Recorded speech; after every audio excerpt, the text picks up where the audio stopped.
Hi guys, welcome to another Divi Theme video. This is Jamie from System22 and webdesignandtechtips.com. We got a fun one for you today. If I roll down this page, we got a little parallax section there. And you'll notice inside that section, it's got a button that's just appeared. Now that button's going to cycle. It's going to disappear again. And then about 5 seconds later, it's going to roll back in.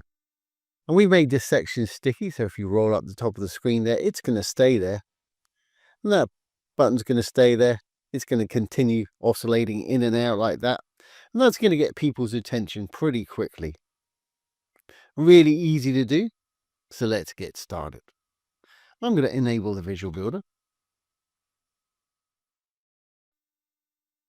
And let's go down. We'll delete this section and we'll start from scratch.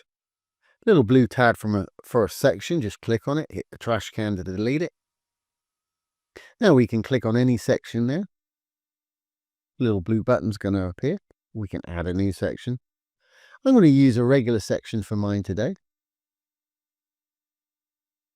Inside that section, I'm going to press a single column. And funnily enough, I'm going to use a Divi button module for this today. Okay, there's our button. Put in what you want it to say, obviously at the top here. Down below, it's where you can put the link where you want to take people when they click on that button.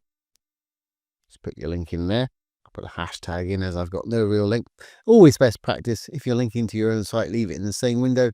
If you're linking off-site to somebody else's site, open it in a new tab. That way your site stays open. Okay, let's pop over to our design tab now. Alignment-wise, I want to put this in the middle. That's great. We're going to just style our button up a bit. But before we do that, let's put the parallax image in the background of our section here. Again, I'm going to click anywhere on the section.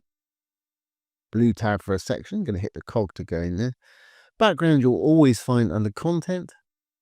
Third tab across is image. I'm going to click on that. I'm going to add a background image. Choose whatever image it is you want. It's a good idea to grab an image that's got a bit of height to it if you're using parallax effect. I think I used that one before. I'm just going to pop that in there. By default, it puts it in as a static image that covers the back there. As you see, it says cover and it's in the center of it. What we can do is hit the little switch here, make it a parallax section. Now, if I scroll up, you'll see that it moves at a slightly different rate from the front of the screen, or from the rest of the site, I should say. And there's two types you can choose from. We've got true parallax here, which, like I say, both are moving, but it's moving at different rates. Or we've got what they call CSS parallax, which a lot of people would call fixed background. As you can see now, we've got it CSS parallax. It's staying exactly where it is, and the site's just rolling around the top of it. I think I'm going to leave mine just like that, just what I want. Now, because I'm going to make this sticky, this section is a little bit wider than I want it. So to reduce the height, I'm going to go into my design. I'm going to go down to spacing. Padding top and bottom is the space that it puts between the next thing that's in the element. I'm going to put a 0 there, which will effectively take away any padding from the top. Hit the chain. It'll take away any padding from the bottom. And that's a bit more like it. That's about the size that I want right there. Great. Now to make this sticky, in other words, stick it to the top so it stays there when we roll down the rest of the site. Really easy to do. Just need to go over to our advanced tab. We're still in our section here. If we go down to scroll effects, you'll find sticky position. I'm going to change it from do not stick to stick to top. Now when I roll up the screen, it's going to stick up the top there. And that little button's going to be available at all times. When we roll back down, it's going to go back to its original position. Okay, well, let's save our section settings here. Now we'll go back into that button, make it the style that we want it, and create the little animation. To do that, dark tab for the module. I'm going to go in there. I'm going to go over to my design tab. I'm going to go down to button. I'm going to switch the switch that says use custom styles for the button from no to yes. Text color, I'm going to make that black. Kind of disappeared all the background there. But the button background color itself, I'll use the same as we used with the hero section, which was a green color initially. Then when they hover over it, it turns orange. To create the hover effect, just roll up over the dark writing here. We'll hit the little arrow. That's going to bring up two tabs. Desktop's when your mouse is not on it. Hover, funnily enough, click on it, is when the mouse is on it. We can have a completely different value. I'm going to make that orange just like the one above there. Let's flip it back to the desktop view. I'm going to roll down. I'm not going to have a border on mine. I'm going to take the border away, so it's just a button. Border radius, I had slightly rounded corners on mine. If you want it to be pill-shaped button, put a large value like 50 in there, and you've got a pill-shaped button. I want slightly rounded corners, so I think I used about 8 pixels to give it slightly rounded corners. If you want to make that button wider or deeper, we can keep rolling down. Font-wise, I think I'm going to capitalize it. You can choose any font you want up here by clicking on the button font. Just roll over one of these fonts. It'll give you an example. I'm going to leave mine on the default today. If you want to show a button icon on hover like that, just leave that on yes. Then you can choose an icon here. Let's say info. You can search. You can scroll through. They've got a little button here that if you click on it, it'll pop out into a break box and you can scroll through. But there's a lot of scrolling to do because they've teamed up with Font Awesome. And there's a lot of icons there. Okay, let's switch it out for an info icon. That'll work fine. Perfect. Okay, I'm going to leave my button style just like that. Now what we want to do is create that little animation so that it's not going to be there for 5 seconds. Then it's going to pop in for about 5 seconds. And then it's going to roll out again. And you can change the timing to whatever suits you. So I'm going to go over to my advanced for this. We're going to write a little bit of CSS code. Let's pop it up the top here. I'm going to go into my custom CSS here. Freeform CSS tab. That's what I'm going to use. Now to select our button module, we're in the button module itself. All I need to do is write selector, S-E-L-E-C-T-O-R. We'll open and close some curly brackets. Inside, we can tell it what we want to do with it. Well, I'm going to create an animation, colon, then we'll give it a name. We'll call it button, fade perhaps, whatever you want to call yours. It needs to be unique though. I'm going to have mine running for 10 seconds, 10s. I want it to keep going and going, so I'm going to say infinite. In other words, it's not going to just roll around that 10 seconds once. It's going to roll around the 10 seconds. Once it rolls around, it'll start that cycle again. Now that we've created this, we can tell it what we want to do within that 10-second period with this animation. We're going to use keyframes to build this today, so I'm going to drop down. I'm going to say at keyframes, K-E-Y-F-R-A-M-E-S. Then the name we gave it, which is button fade. Now we can open and close some more curly brackets. Decide what we want to do with our 10 seconds up there. Well, at 0%, or basically the beginning is 0%, the beginning of our second one there of our 10 seconds. Now open and close some more curly brackets. I'm going to make it invisible. So I'm going to say opacity, O-P-A-C-I-T-Y, colon, 0, which will be invisible.